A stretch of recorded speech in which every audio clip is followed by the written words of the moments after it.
If you're trying to set up IPTV Smarters Pro on your smart TV and don't know where to start, you're in the right place.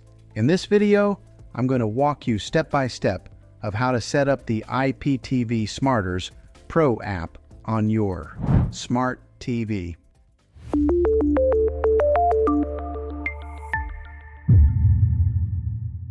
The first thing you need to know is that IPTV Smarters Pro does not come with any channels built in.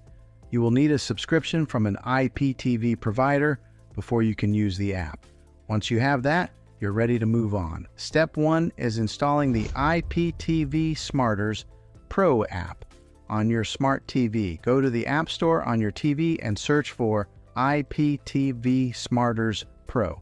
Once you find it, go ahead and download and install the app. After the app is installed, go ahead and open it. The first time you launch it, you may be asked to accept the terms and conditions. Just go ahead and select Accept to continue. Now you'll see a screen that gives you a few different login options. The most common option is Login with Xtream Codes API. Go ahead and select that. This is where you'll enter the information provided by your IPTV service. You'll need 3 things: your username, your password, and your server URL, which is sometimes called the portal URL.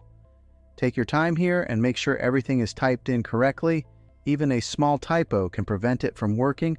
Once you've entered your details, select Add User or Login. The app will now begin loading your channels and content. This might take a few seconds depending on your provider. After everything loads, you'll be taken to the main dashboard.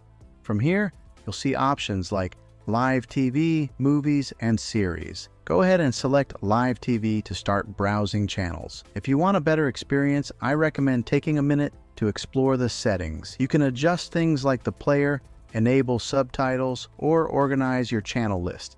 And that's it. You've successfully set up IPTV Smarters Pro on your smart TV. If this video helped you out, make sure to hit that like button and subscribe to the channel for more simple smart TV tutorials just like this one. And if you run into any issues, drop a comment below and I'll do my best to help you out. I'll see you in the next one.